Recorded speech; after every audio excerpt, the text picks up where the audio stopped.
موضوع الدرس في طاعة الوالدين في الوعظ والإرشاد. الحمد لله وكفى، والصلاة والسلام على خاتم الأنبياء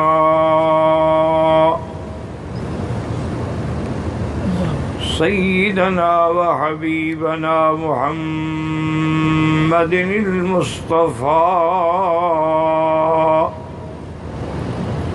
وعلى آله المجتبى وأصحابه النجبى.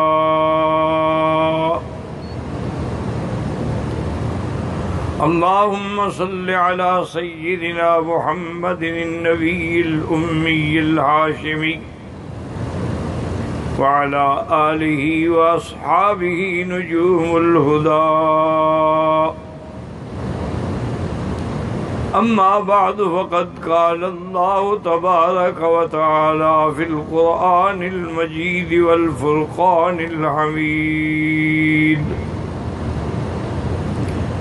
أعوذ بالله من الشيطان الرجيم، بسم الله الرحمن الرحيم. وَإِذْ قَالَ لُقْمَانُ لِابْنِهِ وَهُوَ يَعِظُهُ يَا بُنَيَّ لَا تُشْرِكْ بِاللَّهِ إِنَّ الشِّرْكَ لَظُلْمٌ عَظِيمٌ.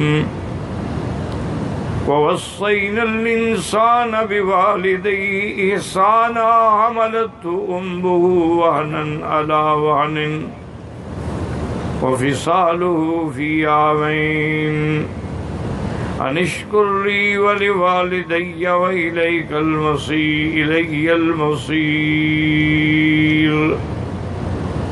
قال النبي صلى الله عليه وسلم: من الكبائر الاشراك بالله وعقوق الوالدين وقتل النفس وشهادة الزور، أو كما قال النبي صلى الله عليه وسلم.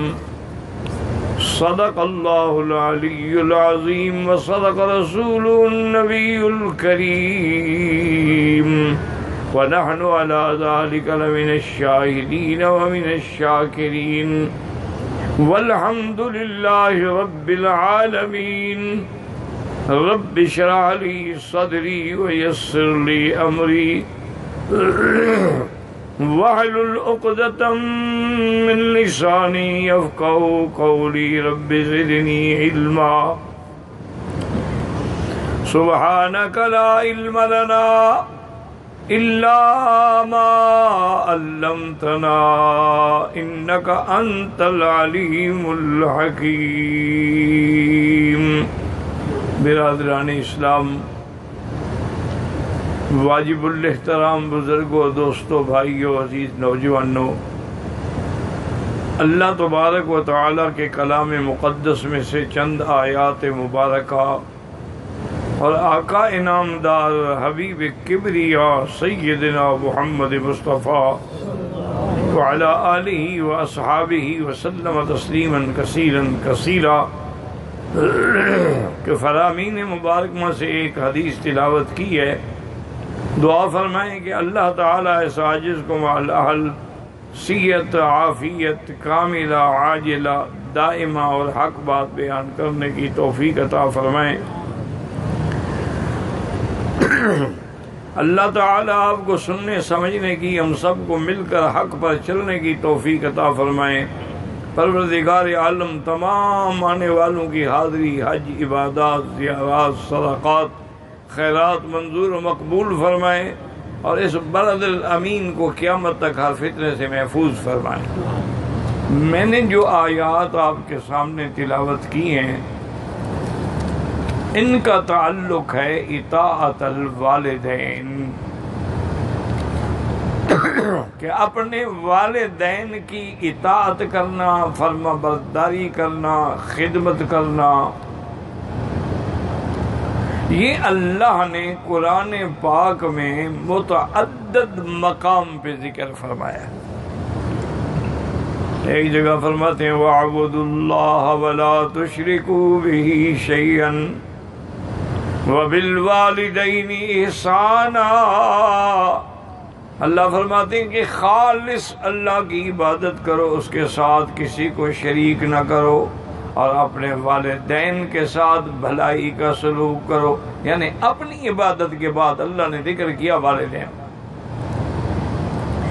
اسی طرح فرماتے ہیں وَقَضَىٰ رَبُّكَ أَلَّا تَعْبُدُوا إِلَّا إِيَّاهُ وَبِالْوَالِدَيْنِ إِحْسَانًا۔ اللہ نے یہ فیصلہ فرما دیا ہے کہ اللہ کے سوا کسی کی عبادت نہ کریں، اور والدین کے ساتھ جو ہے بھلائی کا سلوک کریں۔ متعدد آیات میں اللہ تبارک و تعالی نے بڑی تفصیل سے ذکر فرمایا، حتیٰ کہ ایک جگہ یہ بھی فرمایا اِمَّا يَبْلُغَنَّ عِندَكَ الْكِبَرَ أَحَدُهُمَا أَوْ كِلَاهُمَا فَلَا تَقُل لَّهُمَا أُفٍّ وَلَا تَنْهَرْهُمَا وَقُل لَّهُمَا قَوْلًا كَرِيمًا۔ اگر ان دو میں سے ایک یا دونوں یعنی والد و والدہ کا بڑھاپا آپ کو مل جائے تو فرمایا کہ ان کے ساتھ بہتر طریقے سے بات کریں اور اپنے آپ کو جھکا کے رکھیں، نیاز مندی سے، ادب سے، احترام سے ان سے پیش آئیں۔ اور ایک جگہ اللہ فرماتے ہیں حملتہ امہ کرہا ووضعتہ کرہا وحملہ وفصالہ 30 شہرا۔ تیری ماں نے کتنی تکلیف سے تجھے اٹھایا، پھر کتنی تکلیف سے ولادت ہوئی ہے، پھر رضاعت ہوئی ہے، تو تمہارے ذمہ لازم ہے کہ والدین کے ساتھ احسان کریں۔ یعنی قرآن میں متعدد آیات مبارکہ ہیں۔ اور اسی طرح حضور صلی اللہ علیہ وسلم سے ایک دفعہ ایک آدمی نے سوال کیا کہ کبیرہ گناہ جو ہیں وہ کون سے؟ یاد رکھیں گناہوں کی دو قسمیں، کبیرہ اور صغیرہ۔ قرآن میں جس گناہ کے بعد عذاب کا ذکر ہو یا حد کا ذکر ہو وہ کبیرہ ہو، اور اگر نہ ہو تو وہ صغیرہ۔ صغیرہ گناہوں سے بھی بچنا چاہیے، جیسے کہ میرے آقا نے رحمت دو جہاں نے فرمایا تھا کہ یا عائشہ ایاک و محقرات الذنوب، خبردار خیال رکھنا چھوٹے گناہوں سے بچنا، کیونکہ جب آگ جلائی جاتی ہے تو چھوٹی لکڑیوں سے ہی جلائی جاتی ہے، پھر یہی چھوٹی چھوٹی چیزیں جو ہیں وہ کبیرہ پہنچ جاتی۔ اسی طرح جیسے کہ علماء کا یہ مشہور قول ہے کہ لا صغیرۃ مع الاصرار، اگر گناہ صغیرہ بار بار کرو تو صغیرہ نہیں رہتا، کبیرہ بن جاتا ہے۔ ولا کبیرۃ مع الاستغفار، اور کبیرہ گناہوں کی معافی کا تعلق جو ہے وہ استغفار سے، اس کے علاوہ کوئی حل نہیں۔ اسی طرح ایک آدمی نے میرے آقا سے سوال کیا کہ یا رسول اللہ صلی اللہ علیہ وسلم، اللہ اور اللہ کے رسول کی اطاعت و محبت کے بعد میں کون سا عمل کروں؟ فرمایا بر الوالدین، والدین کے ساتھ بھلائی۔ اس نے کہا حضور والدین میں سے پھر کس کا درجہ زیادہ ہے؟ فرمایا امو کا، تیری ماں کا۔ اس نے کہا پھر اس کے بعد؟ فرمایا امو کا۔ اس نے کہا حضور اس کے بعد؟ فرمایا امو کا۔ اس کے بعد فرمایا ابو۔ یعنی حضور پاک نے والدین کی اطاعت اور خدمت کا حکم دے کے پھر ماں کے 3 دفعہ تاکید فرمائی۔ اس کی وجہ یہ ہے کہ ماں 3 مراحل سے گزرتی ہے۔ پہلے تو بیچاری 9 مہینے تک پیٹ میں تمہیں اٹھا کے پھرتی ہے، اس کے بعد جب ولادت کا وقت آتا ہے تو گویا یہ بھی ایک موت کی گھڑی ہے، کو پتہ نہیں ہوتا کہ اس میں عورت بچے گی یا نہیں بچے گی۔ اور اس کے بعد پھر یہ ہے کہ حولین کاملین، 2 سال تک رضاعت ہے، تو جب ماں کے لیے 3 مشقتیں ہیں تو حضور نے بھی اس کا مرتبہ 3 دفعہ بلند فرمایا کہ امک امک امک ثم ابا. اور والدین کا اتنا بڑا مرتبہ ہے کہ ایک دفعہ حضور کے صحابی ہیں، یعنی صحابی کا مقام آپ سن چکے ہیں، حضرت علقمہ رضی اللہ تعالی عنہ جب موت کا وقت قریب آیا تو زبان پہ کلمہ شہادت نہیں جاری ہو رہا. صحابہ بڑے گھبرائے، حضور کی خدمت میں پہنچے اور آ کے عرض کیا کہ یا رسول اللہ، اکرمہ کی سکرات کا وقت ہے، موت کا وقت ہے، لیکن ان کی زبان پہ کلمہ شہادت نہیں آ رہا. حضور نے فرمایا کہ اس کے والدین میں کوئی زندہ ہے؟ انہوں نے کہا حضور والد تو فوت ہو گئے، ماں زندہ، بوڑھی ہے، معذور ہے.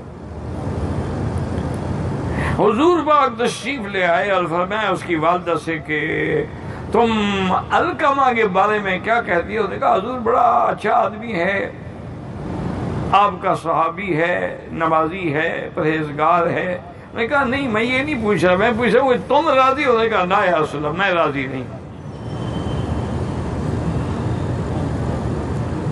حضور نے فرمایا اس کی وجہ کیا ہے؟ اس نے کہا رسول اللہ صلی امرأتہ علیہ، وہ اپنی بیوی کو مجھ پہ ترجیح دیتا ہے، جو بات بیوی کرتی ہے وہ مانتا ہے، میرا خیال نہیں رکھتا. آپ نے فرمایا اس کو معاف کر دیں، اب تو اس کی موت کا وقت. نے کہا اصل میں معاف نہیں کروں، اس نے اپنی بیوی کے لیے مجھے بہت تکلیف پہنچائی. حضور پاک نے حکمت سے صحابہ کو حکم دیا کہ لکڑی جمع کرو اور آگ جلاؤ. تو اس نے کہا حضور یہ آگ کیوں جلا رہے ہیں؟ فرمایا کہ علقمہ کو تمہارے سامنے میں آگ میں ڈالتا ہوں، آخرت کے عذاب سے بہتر ہے کہ دنیا کی آگ میں جل جائے. اب جب حضور نے یہ فرمایا تو نے کہا یا رسول اللہ ولدی وفلذۃ قبضی، وہ میرا بیٹا ہے، میرے جگر کا ٹکڑا ہے، میں اپنے سامنے اس کو آگ میں جلتا ہوا برداشت کر سکتی ہوں؟ تو فرمایا پھر اس کو معاف کر دو. اس نے کہا حضور آپ گواہ ہو جائے میں نے معاف کر دیا. صحابہ کہتے ہیں کہ بس اس کی معافی لینے کے بعد جب ہم آئے تو حضرت علقمہ کی زبان پہ کلمہ شہادت جاری تھا، اشہد ان لا الہ الا اللہ واشہد ان محمد رسول اللہ. یعنی والدین کا اتنا بڑا مقام ہے کہ صحابی کی زبان بند ہو گئی کہ ماں ناراض. اتنا بڑا حق ہے ماں کا. ایک آدمی نے بڑا مشہور قصہ ہے تاریخ میں کہ اس نے اپنی والدہ کو، بوڑھی ماں کو بالکل کندھوں پہ اٹھا کے تمام مناسک ادا کیے. مینا گیا، عرفات گیا، مزدلفہ گیا. پہلے لوگ تو صحیح طریقے سے حج کرتے تھے نا، جان تو نہیں چھڑاتے تھے. آج کل تو جان چھڑاتے ہیں نا جی، بس ٹھیک ہے جی آ گئے، عرفات ہو گیا، بات ختم، میری کنکریاں مار دینا. اور یار میری ڈیوٹی ہے، میں سویا نہیں، مجھے نیند آئی ہے. پہلے تو صحیح معنوں میں حج ہوتا تھا. مینا ہے مینا ہے، عرفات ہے عرفات ہے، مزدلفہ ہے مزدلفہ ہے، رمی جمرات ہے. ہر کام اسلوب اور سنت کے مطابق ادا ہو. اس نے ماں کو مکے سے اٹھایا، مینا لے گیا، عرفات لے گیا، مزدلفہ لے آیا، کنکریاں مروائیں، پھر مکہ لے آیا، طواف زیارت کیا، سعی کی، پھر مینا لے گیا. سارے احکام پورے کر کے طواف الوداع کرایا، کندھے پہ اٹھایا ہوا ہے. اور دل میں کہنے لگا کہ الحمدللہ. اور یہ ایک دفعہ نہیں، 7 حج کرائے اسی طرح والدہ کو، ہر سال حج پہ لیا. دل میں ایک دن کہنے لگا کہ چلو شکر ہے اللہ کا کہ میں نے ماں کا حق ادا کر دیا. رات کو جب سویا تو خواب میں دیکھا کہ ایک اللہ والے ہیں یا فرشتہ ہے پتہ نہیں ہے، لیکن وہ کہتا ہے اللہ کے بندے ایک رات تو نے بستر پہ پیشاب کر دیا اور شدید سردی کی رات تھی، اسی وقت تیری ماں اٹھی اور اس نے تجھے اٹھایا اور اس گندے کپڑوں کو دھویا، اور اس کے بعد جو کہ عورتوں غریبوں کے پاس کپڑے نہیں ہوتے، وہ جو گیلی طرف تھی اس پر خود سوئی اور تمہیں ساری رات سینے پہ لٹایا کہ میرے بچے کو سردی نہ لگ جائے۔ اور میں یہ 7 حج تو اس ایک رات کا بھی بدلہ نہیں ہے، تم کہتے ہو میں نے ماں کے حق ادا کر دیا، کیا کہہ رہے؟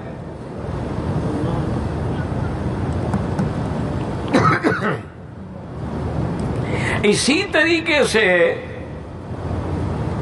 ایک آدمی حضور کی خدمت میں آیا، جوان آدمی تھا، مجاہدین کی فرشتے بن رہی تھیں، انہوں نے کہا حضور میرا نام بھی لکھے، میں اللہ کے راستے میں جہاد کرنا چاہتا ہوں۔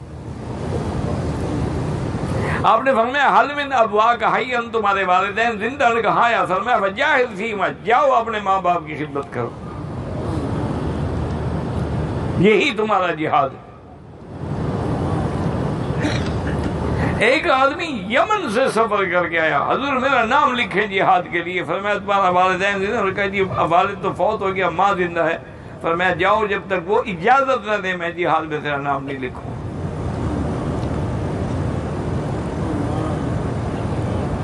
سیدنا موسیٰ علیہ السلام کو جبریل علیہ السلام نے اللہ کے حکم سے بتلایا کہ ایک آدمی جو ہے وہ جنت میں تیرا ساتھی ہوگا۔ اب حضرت موسیٰ علیہ السلام نے درخواست کی، دعا کی کہ یا اللہ وہ کون ایسا بندہ ہے جو جنت میں میرا ساتھی ہوگا؟ تو فرشتے نے آگے بتایا کہ فلاں بازار میں چلے جاؤ، وہ کسائی ہے اور گوشت بیچ رہا ہوگا۔ حضرت موسیٰ علیہ السلام تشریف لائے، دیکھا کہ ایک بندہ ہے بڑے انصاف سے گوشت توڑ رہا، نے کہا یہ تو کوئی ایسی بات نہیں ہے، گوشت بیچ رہا ہے اور ٹھیک ہے صحیح دے رہا ہے، لیکن یہ کوئی اتنا بڑا چیز تو نہیں ہے، حکم یہی ہے کہ جب ماپ تول کرو تو صحیح کرو۔ آپ بیٹھ گئے، جب اس نے دکان ختم کی چلنے لگا، حضرت موسیٰ علیہ السلام کو نہیں پہچانتا تھا۔ آپ نے فرمایا کہ بھائی میں مسافر ہوں، اگر اجازت ہو تو میں رات تمہارے گھر میں گزار لوں؟ انہوں نے کہا اہلاً وسہلاً، مرحبا آئیے۔ اور میں اس کے گھر رہوں، دیکھوں یہ کیا عبادت کرتا ہے، کیا خاص عبادت ہے جس کی وجہ سے اللہ نے اس کو یہ مقام دیا ہے کہ جنت میں میرے ساتھ ہوگا۔ فرماتے ہیں کہ میں نے دیکھا کہ اس نے سوپ بنایا، یخنی بنائی، اور ایک بوڑھی ماں تھی، اس کو ایک ایک چمچ سے وہ یخنی پلاتا رہا۔ آخر اس نے کہا کہ بس بیٹا اب اس سے زیادہ میں نہیں پی سکتی، جاؤ اللہ تمہیں موسیٰ پیغمبر کا ساتھی بنائے۔ فرماتے ہیں میں سمجھ گیا کہ اس کو ماں کی دعا لگ گئی۔ تو اللہ نے بھی پھر یہی فرمایا کہ موسیٰ علیہ السلام، اس کی ماں کی جو دل سے دعا نکلتی ہے نا، اس کا کوئی دنیا میں مقام نہیں۔ اور حضور کی حدیث ہے ثلاث دعوات مستجابات، 3 دعائیں ہیں جو ہر حال میں قبول ہوتی ہیں۔ حضور پاک نے فرمایا کہ ایک دعا جو ہے اتق دعوت المظلوم، کسی پہ ظلم نہ کرنا، مظلوم کی سیدھی عرش پہ جاتی ہے، اس کی دعا بھی قبول ہوتی ہے۔ اور اسی طرح حضور پاک نے فرمایا کہ والدین کی دعا جو ہے وہ اولاد کے حق میں قبول ہوتی ہے۔ اور صحیح احادیث میں یہ واقعہ ہے کہ 3 دوست سفر کر رہے تھے، شدید بارش کی وجہ سے ایک غار کے اندر گھس گئے، پہاڑ کی غار میں پناہ لی۔ اللہ کی شان یہ ہے کہ اوپر سے تودا جو گرا تھا تو غار کا منہ بند ہو گیا۔ اور یہ ہوتا ہے، یہ پہاڑی علاقوں میں ہوتا رہتا ہے، لینڈ سلائڈنگ ہوتی ہے، پہاڑ کے پودے گرتے ہیں، پتھر گرتے ہیں، بڑی بڑی چٹانیں گرتی ہیں، سڑکیں بند ہو جاتی ہیں، راستے بند ہو جاتے ہیں۔ اب ان تینوں نے بیٹھ کے غور کیا، انہوں نے کہا کہ بھئی اب اس کا مطلب یہ ہے کہ یہی غار ہی ہماری قبر ہے، اب اس سے نکلنے کا کوئی حل نہیں ہے۔ انہوں نے کہا ہم چاہے کتنا زور لگائیں، اتنی بڑی چٹان کو کون ہلا سکتا ہے؟ پھر اس کے بعد انہوں نے کہا کہ بات سنو، ہر آدمی اپنا کوئی ایک نیک عمل پیش کر کے اللہ سے دعا مانگے۔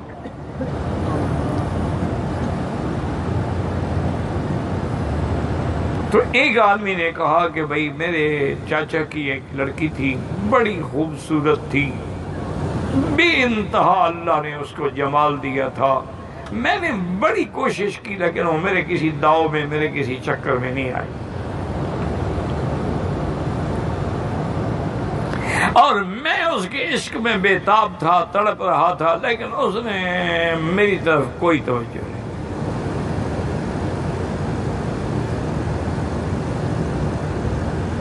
کہتے ہیں کہ ایک رات میں اپنے گھر میں سویا ہوا تھا کہ دروازہ آدھی رات کو کھٹکا، میں دروازے پہ آیا، دیکھا تو وہی لڑکی کھڑی۔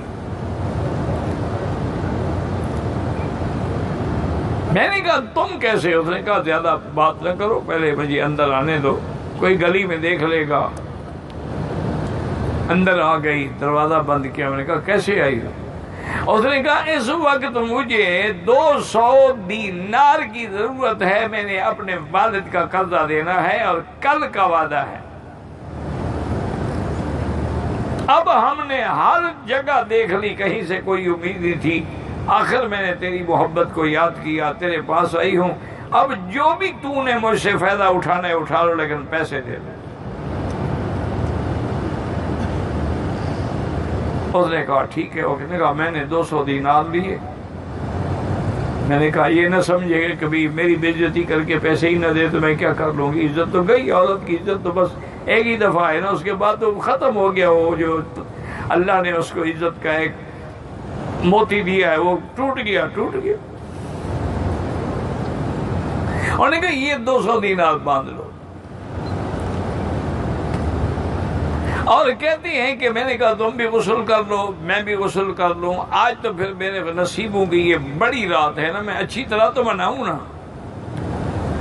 میں نے کہا ٹھیک ہے، جو حکم کرو میں تابع ہوں۔ اس نے بھی غسل کیا، میں نے بھی غسل کیا۔ جب میں نے اس کو اپنے بسترے پہ لٹایا اور اس کے کپڑے کھولنے لگا، رونے لگ گئی۔ میں نے کہا روتی کیوں؟ میں نے کوئی تم سے جبر کیا ہے؟ انہوں نے کہا جبر کی بات نہیں، لیکن میں نے زندگی میں کبھی گناہ تو گناہ اس بارے میں سوچا بھی نہیں ہے۔ اتق اللہ، اللہ سے ڈر جاؤ اور میری عزت کی حفاظت رکھو۔ کہتی ہے اللہ تو جانتا ہے میں تیرے ڈر سے کھڑا ہو گیا۔ میں نے کہا یہ پیسے بھی لے جاؤ اور جاؤ۔ میں نے اس کو بھی نہیں چھیڑا۔ اگر واقعتاً میں نے تیری رضا کے لیے یہ عمل کیا ہے تو مہربانی فرما کے اس غار کا منہ کھول دے۔ فرماتے ہیں کہ تیسرا حصہ غار کا منہ کھل گیا۔ اسی طرح ایک آدمی نے کہا کہ ایک بندہ میرے پاس تھا، مزدوری کرتا تھا، میری بکریاں چراتا تھا، کام کرتا تھا، وہ اللہ جانے کچھ ناراض ہو کے مجھ سے چلا گیا۔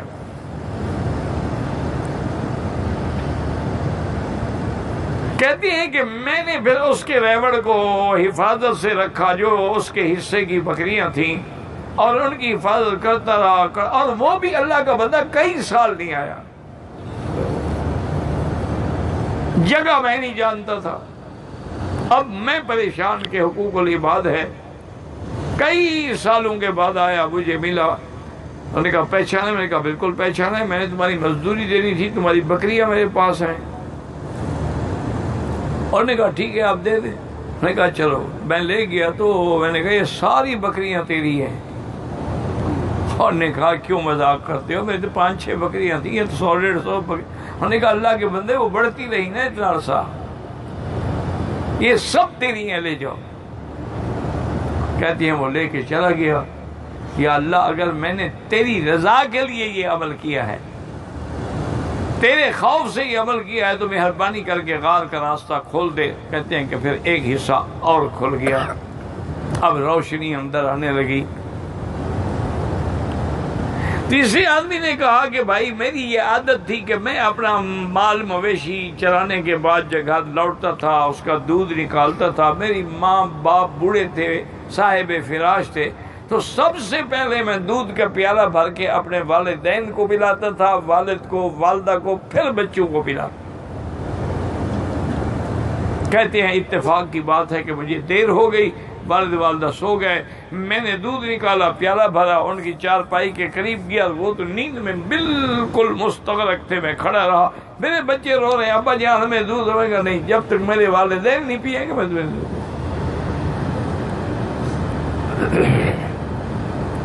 کہتے ہیں اللہ کی شان یہ ہے کہ وہ ساری رات میرے بچے روتے روتے سو گئے، لیکن میں نے ان کو دودھ نہیں پلایا۔ صبح کے قریب ان کی آنکھ کھلی تو میں پیالہ لے کر، انہوں نے کہا تم ساری رات کیوں؟ کہا میں لیٹ ہو گیا تھا، میں نے ان کو دودھ پلایا۔ تو یا اللہ اگر میں نے تیری رضا کے لیے اپنے والدین کی یہ خدمت کی ہے تو غار کا منہ کھول دے۔ غار سے وہ پتھر گر گیا، ہٹ گیا اور ہم سارے غار سے نکل آئے۔ تو والدین کی خدمت کا اتنا بڑا اللہ نے مقام رکھا ہے۔ اس سے بڑی بات کیا ہوگی کہ حضور سے کسی نے پوچھا حضور بڑے گناہ کیا ہیں؟ فرمایا الاشراک باللہ، اللہ کے ساتھ شرک کرنا، وعقوق الوالدین، والدین کی نافرمانی، یہ کبائر میں سے ہے، کبیرہ گناہوں میں سے ہے۔ اور اس کے بعد فرمایا وقتل النفس، کسی کو ناحق قتل کرنا، وشہادت الزور، اور جھوٹی گواہی دینا، یہ کبائر گناہوں میں سے۔ اسی طرح ایک بڑا صحیح واقعہ آتا ہے کہ جریج نام کا ایک بہت بڑا عابد زاہد بندہ تھا، جس کی ساری زندگی عبادت میں گزر گئی۔ اس کا اپنا ایک عبادت کے لیے مکان بنا ہوا تھا، اسی میں رہتا تھا، ساتھ ہی گھر تھا۔ وہ نماز میں مشغول تھا کہ ماں نے آگے آواز دی کہ جریج۔ اب اس نے کہا میں اللہ کی نماز میں ہوں، کیا کروں؟ بہرحال اس نے ماں کو جواب نہیں دیا اور نماز پڑھتا رہا۔ ماں چلی گئی، تھوڑی دیر کے بعد آئی تو وہ پھر نماز پڑھ رہا ہے۔ اس نے پھر آواز دی کہ یا جریج۔ اس نے ماں کو جواب نہیں دیا، نماز پڑھتا رہا۔ تھوڑی دیر کے بعد ماں پھر آئی، اس نے آواز دی، وہ پھر نماز میں کھڑا ہے، وہ تو ساری رات تہجد پڑھتا تھا۔ اس نے آواز دی کہ یا جریج، اس نے جواب نہیں دیا۔ تو اس نے دعا کی اللہم لا تمتہ حتی یرا وجہ المومسات، اللہ اس کو موت نہ دینا جب تک یہ کسی کنجری کا منہ نہ دیکھے۔ ماں کو جواب نہیں دیتا۔ انہوں نے بڑی معافی مانگی لیکن ماں ناراض رہی۔ اسی علاقے میں ایک بہت ہی خوبصورت ترین جمیل عورت تھی، لیکن نعوذ باللہ بد کردار تھی۔ اس کے دل میں آیا کہ یہ بڑا پیر بنتا ہے، فقیر بنتا ہے، عابد زاہد بنتا ہے، میں دیکھوں تو صحیح کہ اس کا کتنا بڑا حوصلہ ہے۔ وہ بہانے سے آ جائے جی مجھے تکلیف ہے، دم کر دیں، ارے دم کر دیں۔ وہ اسی طرح اس نے ہر حربہ آزما لیا، حسن، جمال، سنگار، میک اپ، باریک سے باریک کپڑے کے بدن نظر آئے، پھر ناز، انداز، وارفتگی، اپنے آپ کو زبردستی اس کے حوالے کرنا، لیکن انہوں نے توجہ ہی نہیں کی۔ بی بی دم ہو گیا، جاؤ نکل جاؤ۔ اس کو بھی غصہ آ گیا۔ اس نے کسی اور آدمی سے، بلکہ کتابوں میں ایک چرواہا تھا، نوجوان تھا، خوبصورت تھا، اس سے جا کے تعلق رکھا، اس سے نعوذ باللہ اپنے زنا کراتی رہی، حتیٰ کہ حاملہ ہو گئی۔ اور اس نے آہستہ آہستہ مشہور کرنا شروع کیا کہ یہ جو بڑا پیر بنتا ہے نا جریج، اسی کا حمل ہے میرے پیٹ میں۔ میرے ساتھ زنا کیا، میں حاملہ ہو گئی اور بڑا بزرگ بنتا ہے. حتیٰ کہ وہ وقت بھی آ گیا کہ جب وہ بچہ پیدا ہو گیا تو وہ بھی ایسی بدبخت تھی کہ بچہ لے کے آئی اور سارے لوگ وہاں بیچارے بیٹھے ہوتے تھے عبادت وہاں حضرت کی دعا کے لیے. کہا کس سے دعا منگوا رہے ہو؟ یہ بچہ اس کا ہے. وہ تو سننا تھا جی، وہ ساری عقیدت شقیدت تو ختم ہو گئی. لوگوں نے اٹھ کے مارنا شروع کر دیا حضرت جریج کو، اور اس کے عبادت خانے کو بھی توڑنا شروع کر دیا. جب مار مار کے حضرت بے ہوش ہو گئے، مکان ٹوٹ گیا. اس نے کہا بڑا عابد زاہد بنتا ہے اور لڑکیوں سے زنا کرتے ہو، سامنے بچہ لے کے کھڑی ہے. کوئی عورت ایسا جھوٹ بول سکتی ہے کہ یہ بچہ اس کا ہے؟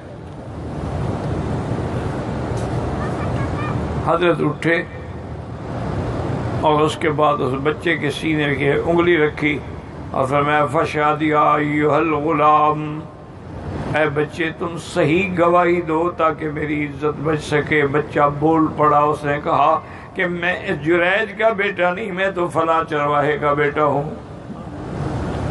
اب لوگ جناب پاؤں میں گر گئے، معاف کر دیں. انہوں نے کہا تمہارا قصور نہیں، میری ماں نے مجھے بد دعا دی تھی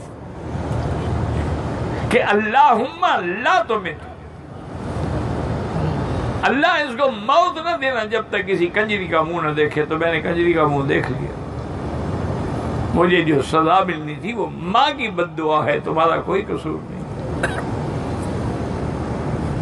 اسی طرح ایک روایت میں آتا ہے کہ والد کی دعا، والدہ تو دعا تو اور زیادہ ہے، اولاد کے حق میں ایسی ہوتی ہے جیسے کوئی نبی اپنی امتی کے لیے دعا کرے.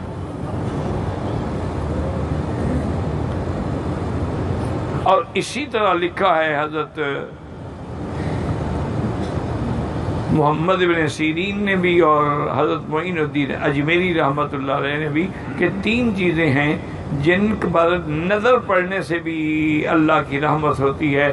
فرمایا ایک تو قرآن کو صرف دیکھتے رہو، پڑھو نہ، تب بھی رحمت ہوتی ہے. کعبۃ اللہ پر نظر رہے تب بھی رحمت ہوتی ہے. اور والدین کے چہرے پر محبت سے، شفقت سے، اطاعت سے نظر پڑے تو وہ اللہ کی رحمت ہوتی ہے.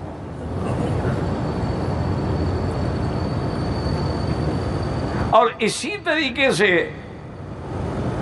بہت ساری، ایک صحابی آئے حضور کی خدمت. اس نے کہا حضور اگر والدین فوت ہو جائیں اور میں زندگی میں ان کا نافرمان تھا، اب اس کا کوئی ازالہ ہو سکتا ہے؟ حضور فرمایا کہ ہاں ازالہ ہو سکتا ہے، کہ ان کے لیے حج کرو، ان کے لیے عمرہ کرو، ان کے لیے صدقات و خیرات کرو، ان کے لیے صدقہ جاریہ بناؤ، ان کے لیے استغفار کرو، ان کے لیے نفل عبادات کرو. یہ سب کچھ کرتے رہو کرتے رہو، اللہ تعالیٰ اسی وجہ سے ان کو تمہارے لیے آخرت میں راضی فرما دے گا. اور ایک صحابی نے پوچھا کہ حضور میں اپنے والدین کو موت کے بعد اگر اکرام کرنا چاہوں، فرمایا اس کے دوستوں کا اکرام کرو. جو تمہارے والدین کے دوست تھے، رشتہ دار تھے، ان کی عزت کرو، ان کا اکرام کرو. یہ بھی گویا کہ تم اپنے والدین کا اکرام کر رہے ہیں. تو اس لیے اللہ تبارک و تعالی نے کلام مقدس کے اندر متعدد آیات میں، اور یاد رکھیں لفظ ہے وَوَصَّيْنَا الْإِنسَانَ بِوَالِدَيْهِ إِحْسَانًا، اللہ نے عدل کا حکم نہیں دیا. ورنہ تو 2 چیزیں ہیں نا، ان اللہ یامر بالعدل والاحسان. لیکن عدل تو وہ ہوتا ہے نا کہ کسی کو برابر کی برابر چیز دے دو، یہ عدل ہے. احسان ہے نہیں، اس سے زیادہ خدمت کرو. اللہ نے فرمایا والدین سے احسان کرو، عدل نہیں. انہوں نے خدمت کی، تم نے بھی خدمت کر دی. وَوَصَّيْنَا الْإِنسَانَ بِوَالِدَيْهِ إِحْسَانًا وَاعْبُدُوا اللَّهَ وَلَا تُشْرِكُوا بِهِ شَيْئًا وَبِالْوَالِدَيْنِ إِحْسَانًا وَقَضَىٰ رَبُّكَ أَلَّا تَعْبُدُوا إِلَّا إِيَّاهُ وَبِالْوَالِدَيْنِ إِحْسَانًا. تو اتنی اللہ تبارک و تعالی نے والدین کی اطاعت، والدین کی خدمت اور والدین کی وفات کے بعد ان کے لیے دعائیں، حتیٰ کہ یعنی ایک حدیث مبارک میں ہے کہ جب بندہ اپنے والدین کے لیے دعائیں بند کر دیتا ہے اللہ اس کا رزق تنگ کر دیتا ہے. اللہ اللہ تعالیٰ اس کے رزق کو بھی روک دیتے ہیں، اور جب تک وہ اپنے والدین کے لیے دعائیں کرتا رہتا ہے اللہ تبارک و تعالیٰ اس کے رزق کو اور بڑھاتے رہتے ہیں۔ واللہ تعالیٰ اعلم۔